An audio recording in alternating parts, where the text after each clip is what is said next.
द्रोण वध की कथा। महाभारत के 10वें दिन अर्जुन ने वीरवर भीष्म पर बाणों की भीषण वर्षा की। उधर द्रुपद की प्रेरणा से शिखंडी ने भी बादलों की तरह बाणों की झड़ी लगा दी। दोनों ओर के हाथी, घोड़े, रथी और पैदल सैनिक एक दूसरे के बाणों से मारे जा रहे थे। भीष्म की मृत्यु उनकी इच्छा पर निर्भर थी। जब पांडवों को यह समझ में आ गया कि भीष्म के रहते हुए वे युद्ध नहीं जीत सकते, तब श्री कृष्ण की सलाह पर उन्होंने स्वयं भीष्म पितामह से उनकी मृत्यु का उपाय पूछा। भीष्म ने बताया कि जब तक उनके हाथ में शस्त्र है, तब तक महादेव के अतिरिक्त उन्हें कोई पराजित नहीं कर सकता। उन्होंने स्वयं ही सुझाव दिया कि यदि शिखंडी को सामने करके युद्ध किया जाए तो वे शस्त्र त्याग देंगे, क्योंकि वे शिखंडी को पूर्व जन्म की अंबा के रूप में जानते थे और उसे कन्या ही मानते थे। 10वें दिन अर्जुन ने शिखंडी को अपने रथ के आगे खड़ा कर युद्ध किया। शिखंडी को देखकर भीष्म ने अपना धनुष त्याग दिया।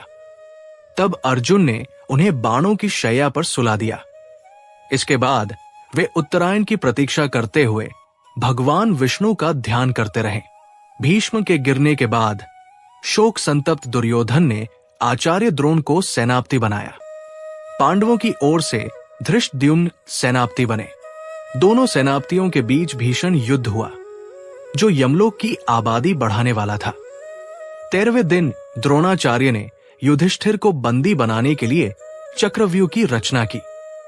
लेकिन उस दिन अर्जुन और कृष्ण को त्रिगर्त के राजा युद्ध भूमि से दूर ले गए।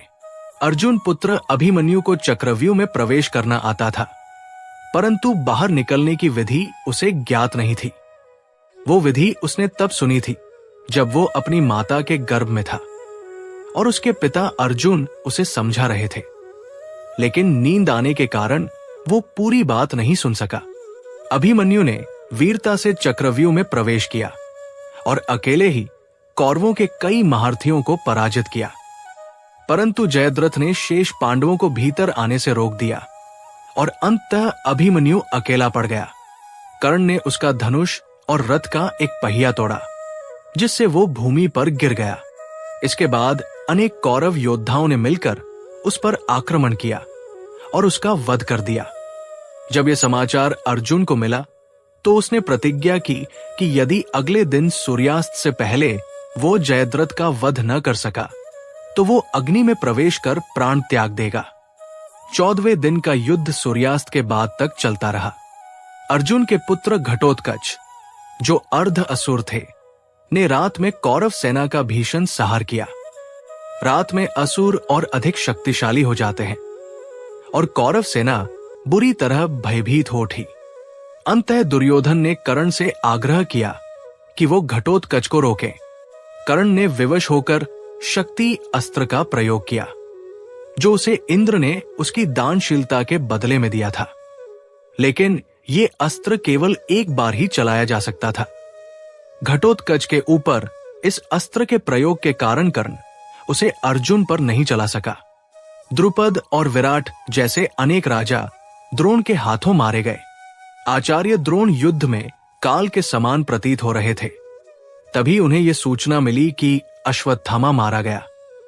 ये असत्य सूचना युधिष्ठिर के मुख से आई, जिसे उन्होंने सत्य की रक्षा करते हुए अर्धसत्य रूप में कहा।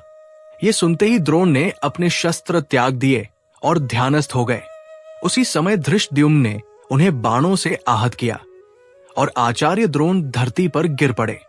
अगर आपको ये कथा ज्ञानवर्धक और भावनात्मक लगी हो तो कृपया वीडियो को लाइक करें, कमेंट में अपने विचार साझा करें, चैनल को सब्सक्राइब करना न भूलें और इसे अपने मित्रों व परिवार के साथ शेयर जरूर करें। अगर आप चाहें